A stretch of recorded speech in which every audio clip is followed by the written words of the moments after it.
What's going on YouTube? OCD for EDC here. And what I got for your face balls today is kind of a discussion video. Based off of a lot of emails and comments and just a whole bunch of different things that have gone on over the last few months, I'm putting this video out there hopefully to try to clear up some confusion.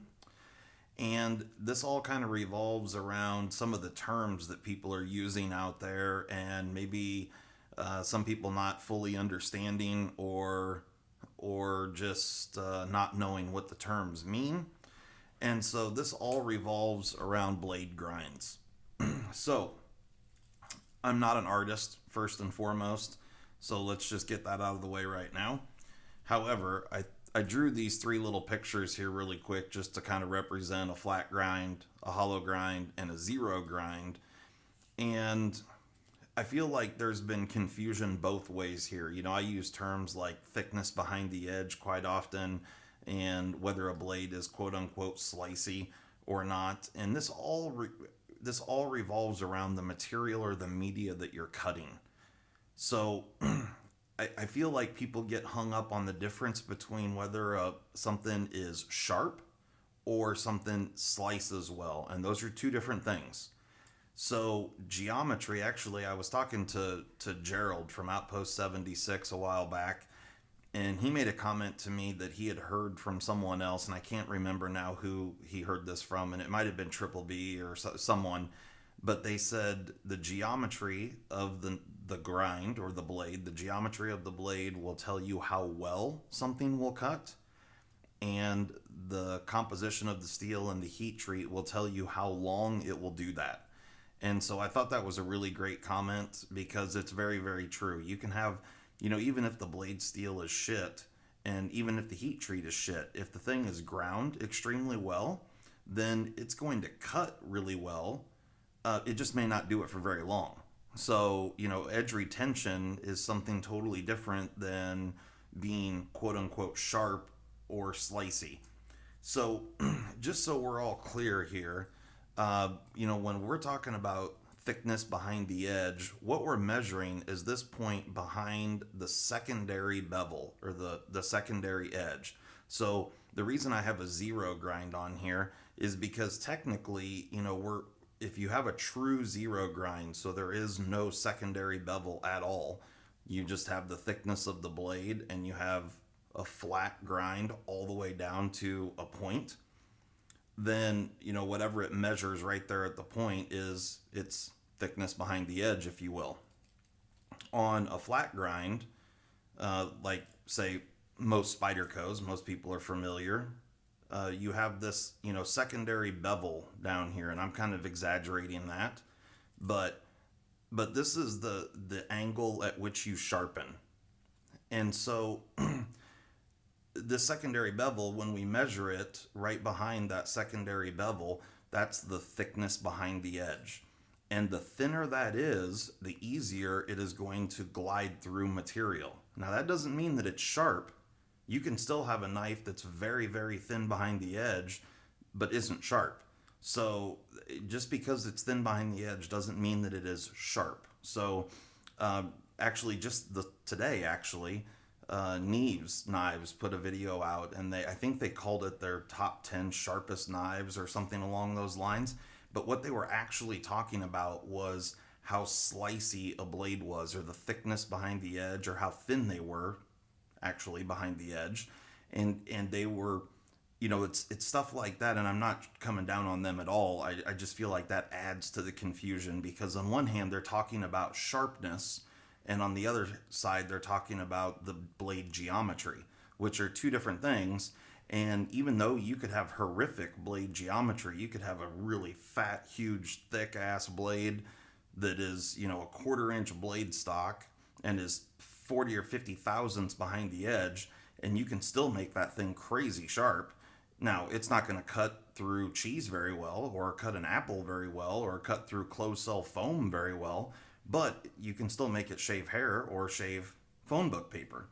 So, you know, sharpness is something totally different. So, anyway, I just trying to clear this up because I get so many questions about it, and I get people on both sides of the fence. Some people, saying, "Oh, you don't know what you're talking about," or "Oh, thinking everything lies with thin or thickness behind the edge." So anyway, uh, when I do thickness behind the edge, the measurement that we're taking is this measurement right here. Whatever that distance is between those two lines, the thickness right behind the secondary bevel. So on this hollow grind, again, I am not an artist, but that is the measurement that you're taking, this gap right here. And then on, like I said, on a zero grind, this is, if this is done right, this will be a true zero. And so, you don't see too many pocket knives with a true zero grind, but I'm just throwing that out there for reference. So you can see here on a hollow grind, the more you sharpen this blade, again, I'm not a good artist, but this is where people talk about, like Chris Reeves knives lasting a long time, because you can sharpen them back, and effectively when you're sharpening, you're taking material off, so this blade is going to continue to get shorter and shorter over time. Well, with the Reeves knife, because they're ground very well, you're going to have the same thickness behind the edge for a very long time, like going up the blade like a quarter of an inch or maybe even more. And in some cases, I've even seen where they're actually thinner right up here than they are down here. So just like in this drawing here, where they kind of start to fatten back out right at the secondary bevel, so that, once you get up into sharpening up into this point, the blade will actually perform better there. Now, with that being said, now you're closer to the blade stock thickness up in this area.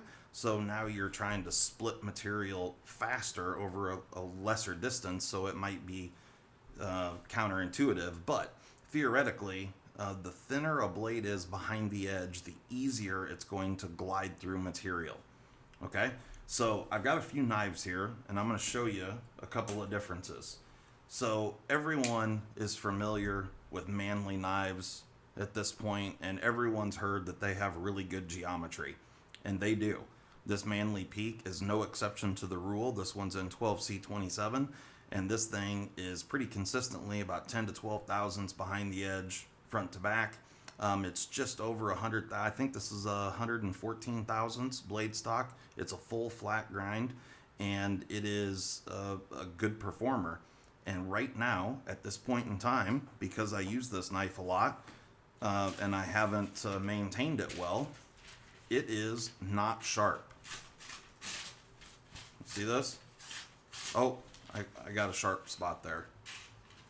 Well, there are some sharp points on there, I guess, but for the most part, this blade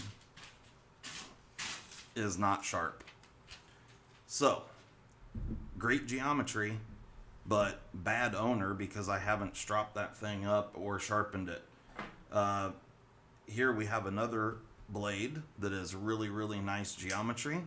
This is the Civivi McKenna, and this thing's about 15 thousandths behind the edge, actually a little under that, about 13 or 14 behind the edge all the way across, and the blade stock thickness is 100 thousandths. So this thing glides through material quite well, and this one should be pretty sharp, I think. Are you kidding me?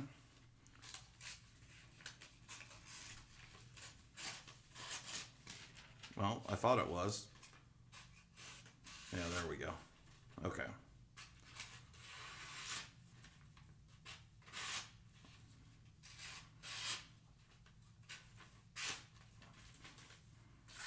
Yeah, okay.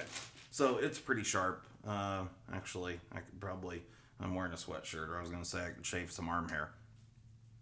Okay, so the McKenna is a little sharper than the Manly, but we also have a few other knives here. Let me throw this guy out here. So this is the Cold Steel 8015, and this knife is very sharp, and it's going to cut well, but it's, see there? So this knife is very sharp. However, the geometry on this thing's like 35 thousandths, maybe not quite that bad, but it's over 30 thousandths behind the edge. And here, I've got my calipers right here, so let's just take a measurement.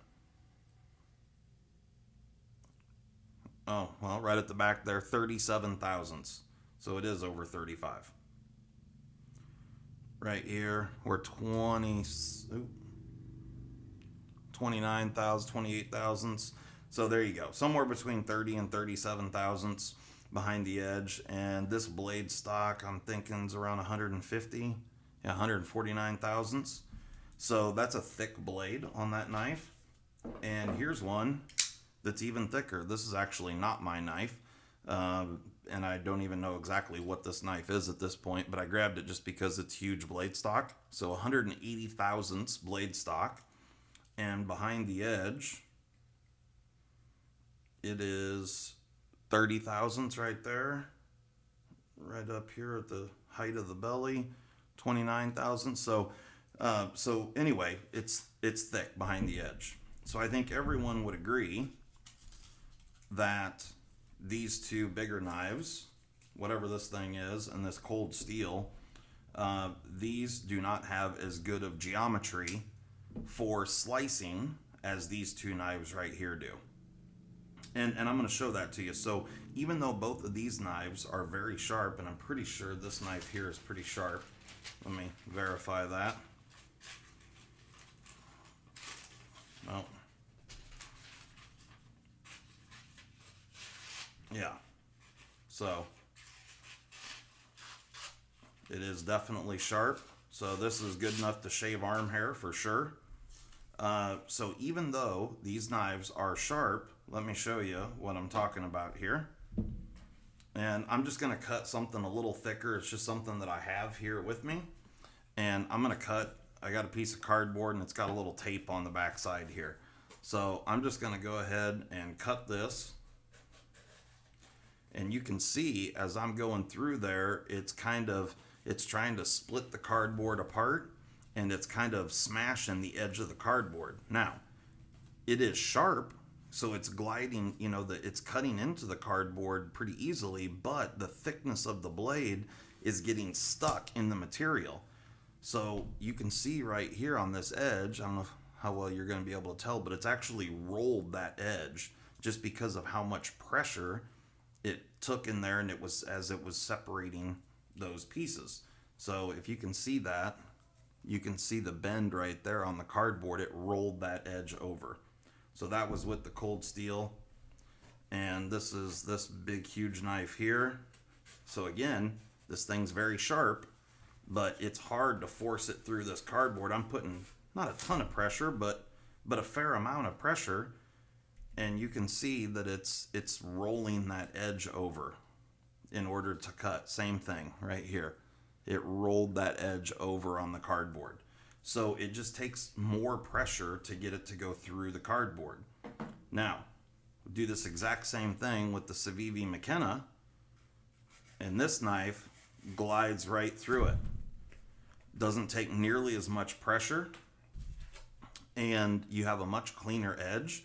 So this knife was sharp but has good geometry, so it glides through easier. And now we even have more tape in this area than we did before. But now I'm going to cut with the Manly, which is not as sharp, but just good geometry. And again, hit my camera, sorry. Again, glides right through. We have nice clean edges. And so it's all about what you're cutting. So if all you're doing is cutting tape or cutting paper, any of these knives are going to do that as long as they are sharp. The geometry doesn't really come into play. But if you're cutting things that have structure to them or that are dense, things like, like I said, foam, closed cell foam is a really good one, or apples, or, anything that has a dense structure that you're trying to separate the two pieces, something that has good geometry like these two is going to cut that much better than blades like this. Even though these two could be way sharper, these two are going to outperform them. And that's we're just down to geometry. It's just science. So, there's a reason that they make razor blades very, very thin.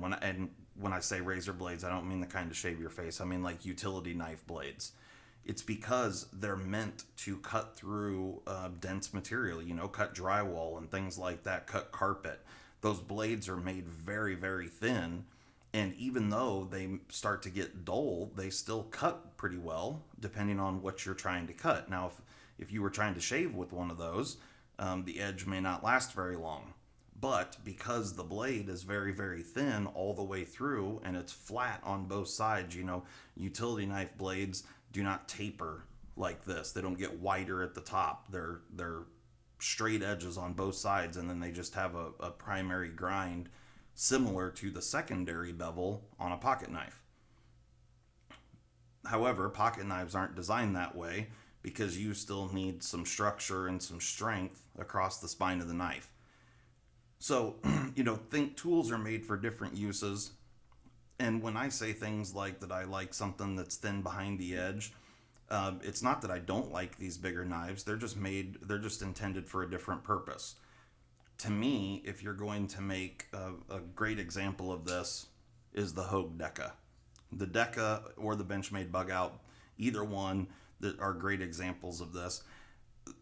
Personally, I wish these knives were ground thinner behind the edge because, in my opinion, this knife is meant for the same type of duty, if you will, as, well, maybe not the McKenna, because the McKenna is so small, but these two knives are meant for the same purpose. They're both just kind of an everyday carry work knife. I'm not going to go out and try to baton with the Hogue Deca. So I would much rather have good geometry on this blade and have it slice well like the Manly Peak does. And so you've got like 90 thousandths blade stock on this guy, but behind the edge thickness is not spectacular. I mean, it's okay, and I certainly love the Deca. It's a great knife, but look right there. Yeah, it's 25 thousandths behind the edge. And the Benchmade Bug Out's in the same sort of scope there, so 22 thousandths behind the edge. But the blade stock is very thin, 92 thousandths. So I just wish that these knives were ground better because that's their intended purpose, is to be kind of a slicier knife. I mean, this is not you're not going to be beating on this thing or throwing it or what, you know. These two knives right here have a very different intention than this knife does. So anyway, I hope some of this, you know, hopefully clears up some of the questions that people have between thickness behind the edge and what a good slicer is versus sharpness. So I get these questions a lot. I just wanted to put something out there that tries to clear this up. Like I said, you could have something, you know, like this guy right here. This is huge blade stock, but it's still very, very sharp. So if you look at the difference here, you know, you could fit 3 McKenna blades into the thickness of this guy right here, but both will shave arm hair. So it's not that you can't make something like this sharp, but just due to its thickness, it's not going to slice certain things well. You know, is it going to cut paper? Hell yeah, they'll all cut paper. You know, but I'm talking about tougher things to cut, things that are thicker that you have to bury the blade into the material. So anyway, guys, hopefully this clears some of this up. You know, maybe I didn't do a great job explaining it. I don't know. But I get so many questions on it. I just felt like I needed to say something about it. Yeah. Anyway, hopefully somebody enjoys this, and we will catch you next time. Thanks, guys. Have a good night.